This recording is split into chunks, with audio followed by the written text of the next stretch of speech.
Hello, and welcome to the Mountain TV Steamboat Springs Update. I'm Alan Lay. The 108th Annual Routt County Fair is happening through Sunday, August 21st, with the crowd favorites, the Demolition Derby, on Friday, August 18th, and Ned Ledoux performs on Saturday, August 20th. Movies on the mountain are still screening in the Torium Plum Plaza lawn area at the base of the Steamboat Resort. Shows are free and start at approximately 8 p.m. Saturday, August 20th, they're screening Luca, and on Saturday, August 27th, they'll be showing The Little Rascals. Bring your blankets, snacks, and enjoy the free shows. The Colorado Mustang Stampede rolls into town on August 19th and 20th. They'll organize a scenic tour on Friday with the car show on Yampa Street on Saturday. Head on down and check out all the cool rides. Adia Clark Lay is hosting a going away concert on Sunday, August 21st at the Press. She's headed off to Berklee College of Music in Boston. The show on the 21st will feature door prizes, raffles, and Adia will debut the music video for her original song Burn. Hope to see you there.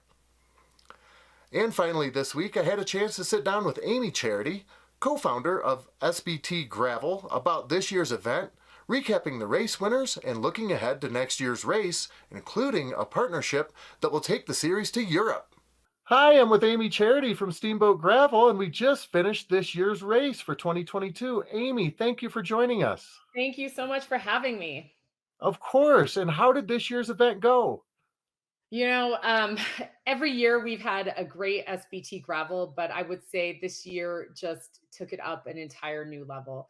We had our biggest field yet.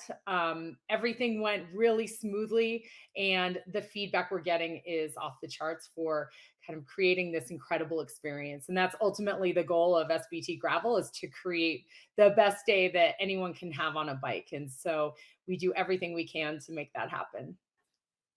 Well, I would have to agree from the cheering and the crowds at the different stops and rest stations to downtown. I mean, the town was abuzz this entire weekend.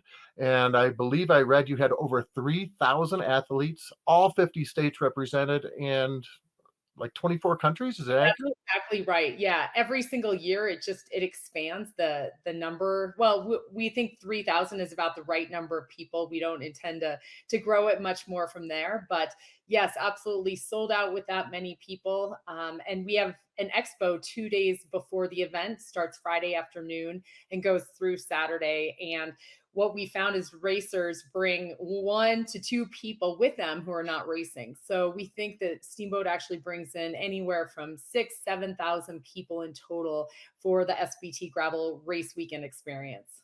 Now, can you recap for us of this year's event winners? Yes, so we had a phenomenally strong field this year. We have every year, and this year, of course, it just went to one new level.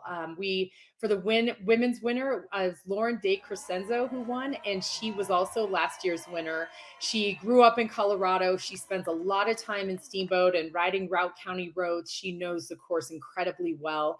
She was riding really strong from the start. There was a group of women that made the selection. And then eventually, in one of the final climbs called Trout Creek, Lauren was able to put in a little bit of an attack and get a really significant lead on her competitor. And then ultimately finished about 12 minutes up ahead. That said, Whitney Allison was second place and just had a phenomenal race as well, and Ruth Winder in third. So it was a really strong women's field, and they managed to take home the top three. On the men's side, Keegan Swenson was the winner. And what is phenomenal about his win is the fact that he participated or raced Leadville Mountain Bike 100 race. So he raced 100 miles the day before in Leadville, traveled 2 hours to Steamboat Springs, and did our 142-mile black course on Sunday. Keegan won not only SBT Gravel, but he also won Leadville. So we've created this event when people do both the Leadville mountain bike race and SBT gravel. It's called Lead Boat. So he won both events, and then he had the overall lowest cumulative time to win Lead Boat as well. So this is just unheard of achievement to be able to piece together two different styles of races, a mountain bike race, a gravel race, two different towns, two different bikes, and really, really long days in the saddle for both. And he was able to win that. So phenomenal racers on both ends, both the pro women and pro men's side had really strong races. We do have 4 course distances though, and there were just some really great, outstanding racers across all 4 distances. Some of the things that we're really excited about with SBT Gravel is we had a para category. So we had 34 para athletes participate, everything from a blind cyclist, hand cyclists, all different types of cyclists. So that was incredible for us to see. It was amazing to see them out on course and have so many incredible stories of just the heroes out there that were able to finish and take on this challenge and complete the event.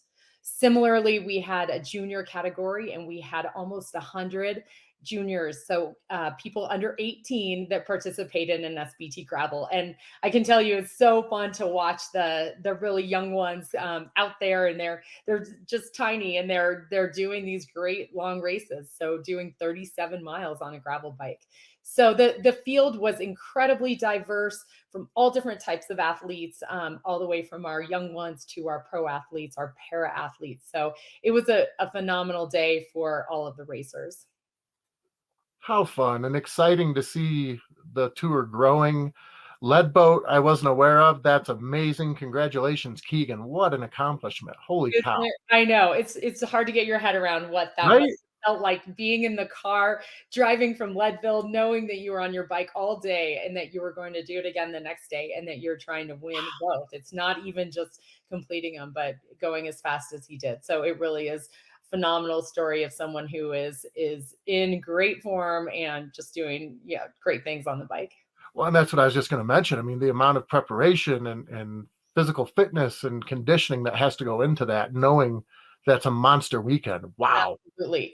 Absolutely. Wow. Yeah, no, it was really exciting to watch that finish and see him come in. So, yeah, it was a high energy day all around with all of our different athletes. And one other thing I wanted to touch on, it looks like we're going international. I saw an article that we've partnered, or SBT Gravel has partnered with We a F1 racer and looking we to take it to Europe. we reached out to Valtteri Bottas, who is a Formula One racer, and asked if he would be interested in partnering with us on creating an event in Europe. And after doing a lot of due diligence and research, what we found was Finland, his hometown of Lahti, is actually a great place to put on a gravel event. It has a lot of similarities to Steamboat Springs and has these great remote gravel roads that surround the town. And so we've been working with him since late last year, and we are putting together Finland Gravel, and that will take place in June of 2023. What a great development. That is amazing, Amy. Congratulations. Thank you. Thank Of you. course. Well, thank you for your time. Again, want to make sure that everyone is aware SBT Gravel 2023 will take place August 18th, 19th, with the race on August 20th. That's right. Yes, thank you so much for having me. And yeah, we're excited already. We've already started to plan out 2023, so it'll be another great event. Awesome. Well, congratulations on this year's event and looking forward to hearing the report from Finland. Thank you. That's it for this week's update. For Mountain TV from Steamboat Springs, I'm Alan Lay.